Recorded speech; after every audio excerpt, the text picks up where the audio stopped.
Hello, what's up sa inyo mga ka-easy? So, here is our lesson for steel design. So, lesson 1, it's all about tension members or design of the tension members. Okay?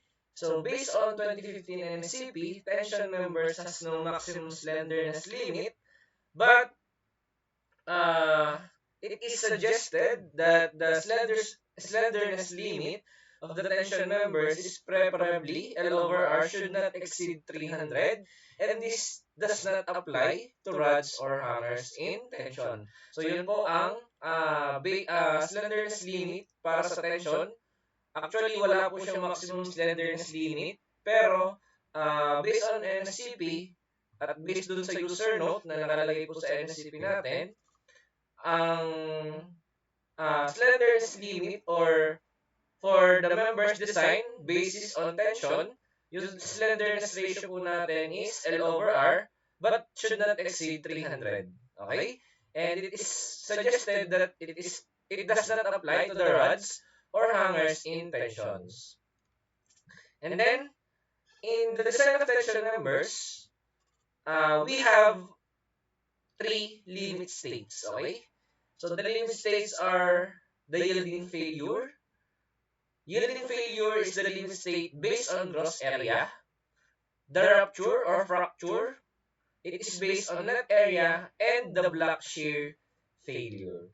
For the limit states, based on yielding, okay, based on yielding,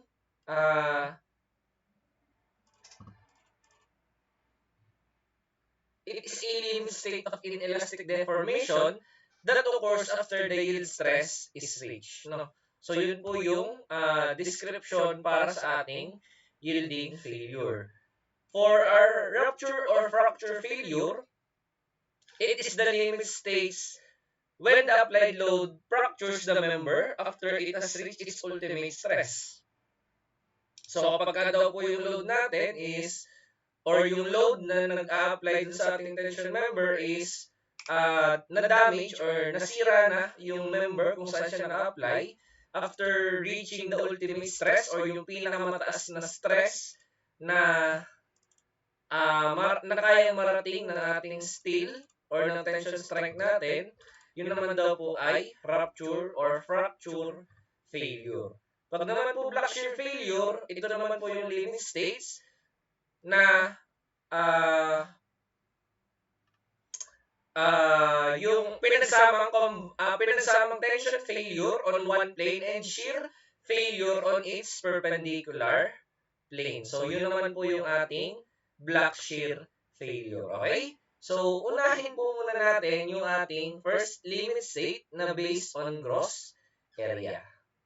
Okay. So, before tayo pumunta sa ating gross area or sa ating limit state na yielding, how do we obtain the design tensile strength and allowable tensile strength of a tension member? So, to obtain the design tensile strength, okay, or what we call LRFD, or the design strength of a tensile member,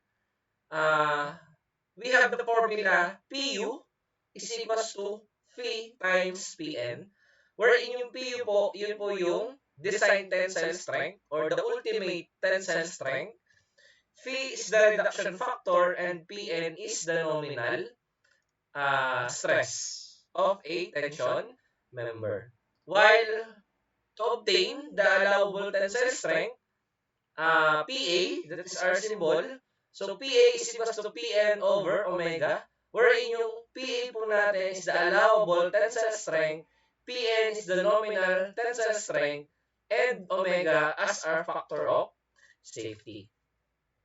So for our first limit state, we have yielding failure. Sabi ko nga kanina, yielding failure po is based on gross area of the steel. And to get the nominal strength based on yield failure or yielding failure, nominal strength is equal sa Fy times Ag, wherein Fy is the yield strength of the steel and Ag is the gross area of the steel section.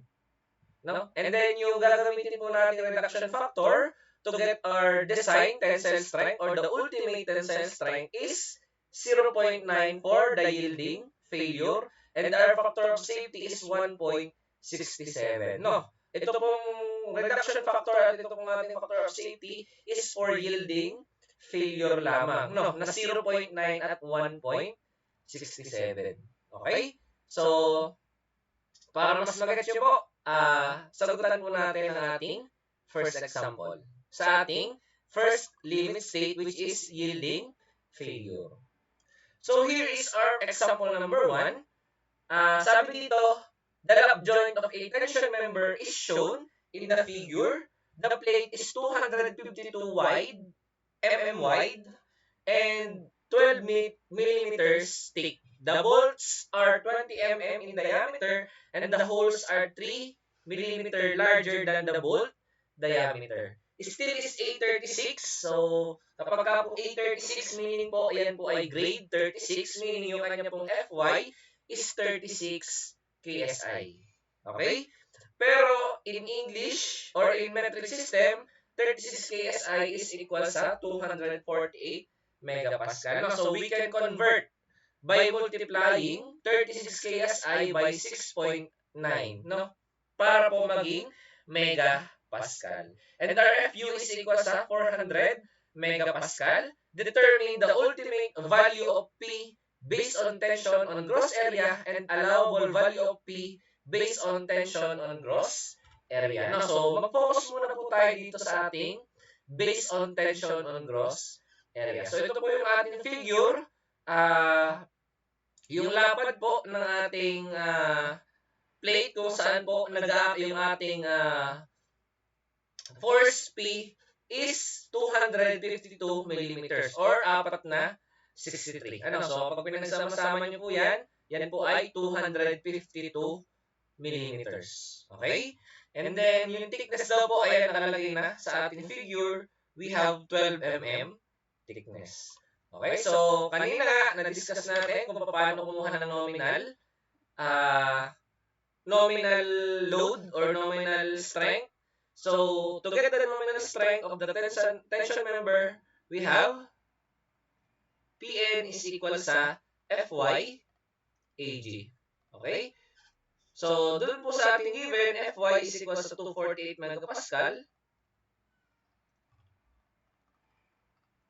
And then, yung ating naman pong area, this is the gross section area. So, napakadali lang pong kuhanin ng ating gross area because gross area is 252 times 12.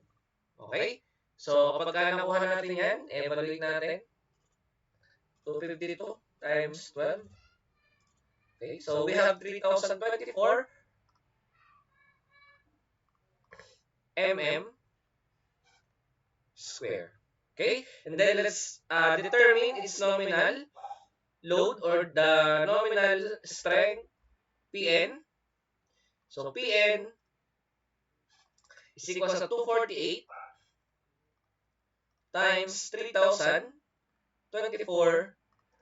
So, Pn is equal sa, so, ang mangyayari po dito, magiging Newton ang sagot po natin. Ano? Kasi, we all know that megapascal is equal sa Newton per mm square. No? So, kapag nag-unit analysis tayo, makakancel po ang mm square, matitira ay Newton. So, para po maging kilonewton yan, divided lang natin ng 1,000.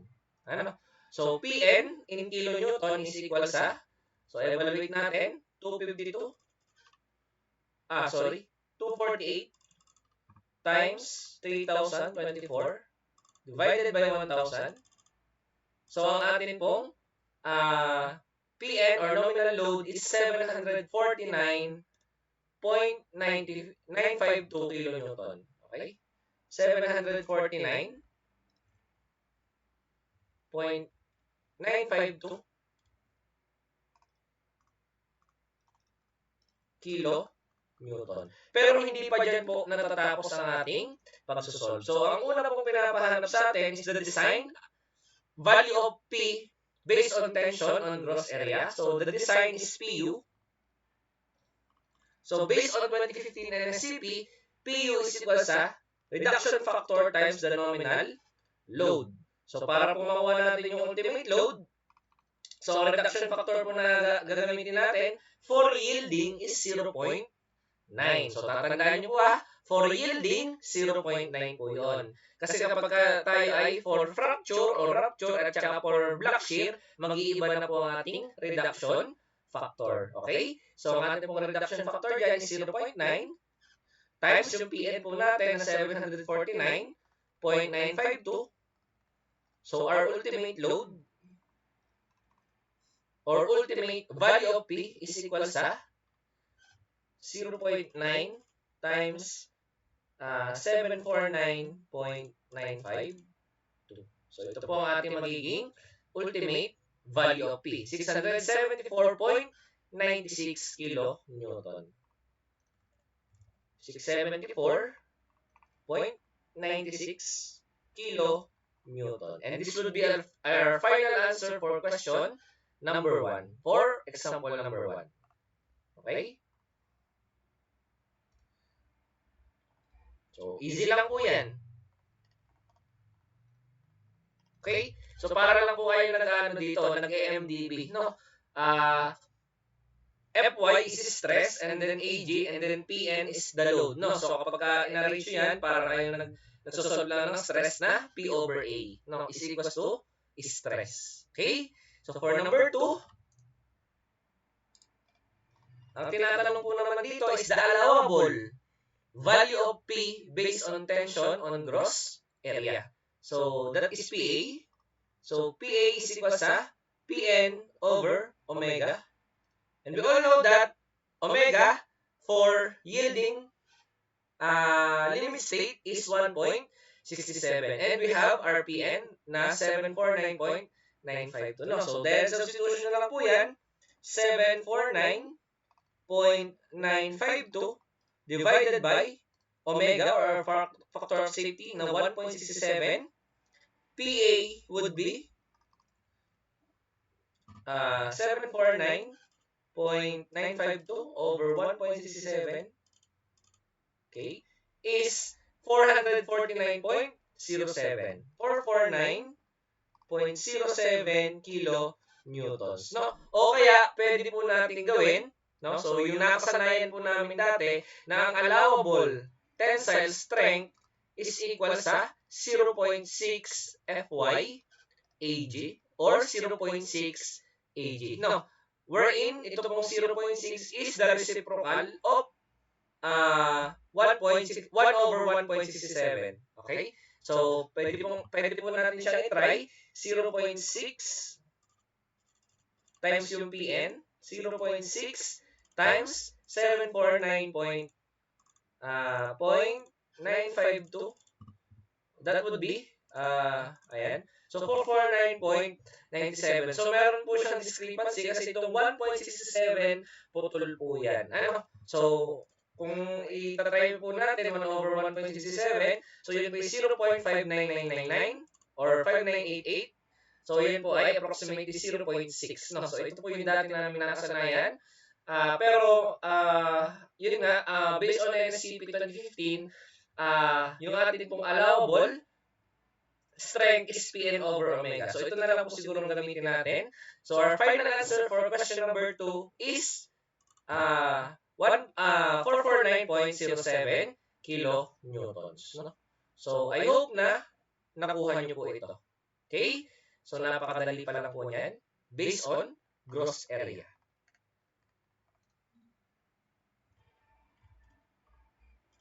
Okay. So, here is our example number 2. So, sabi po dito, a 5 by 1/2 bar of A52 grade 50 steel is used as tension member. It is connected to a gusset plate with 6 7/8 inch diameter bolts as shown below. Compute for the design and allowable strength of the member based on yielding. Okay? So let's compute the allowable and the design strength of the member based on yielding. So ganun ulit. Una, kuhanin muna po natin yung ating Fy. I-determine natin kung ano yung ating Fy na gagamitin. So, yung Fy na gagamitin po natin is 50 KSI. Okay? So, kasi sinabi po dyan, grade 50. So, kapag sinabing grade 50, yung atin pong FY doon is 50 kilo KSI, kilo pound per square inch. Okay? And then, yung AG po natin or yung gross area po natin, we can get that as 5 times 1/2 inch. Okay? So, we have 2.5 square inch. Ayan. So, to get the nominal strength, PN, we all know that nominal strength PN is Fy Ag for yielding state. Okay? So, to get the nominal strength, 50 times 2.5, nominal strength PN is 50 times 2.5. That will be 125 kilopounds. Okay? Or kips. And then, pinapakuha po tayo, allowable strength design based on yielding, so that would be PA. So, pagka po allowable, ang atin pong symbol is palaging PA. Okay? So, we all know that PA is equal to PN over omega. So, for yielding, omega is 1.67. Then, yung PN po natin is 125. So, PA, or the allowable strength, is 125 divided by 1.67. So, yung allowable strength po natin is 74.85 kips. Okay? So, this will be our final answer for allowable strength of the member.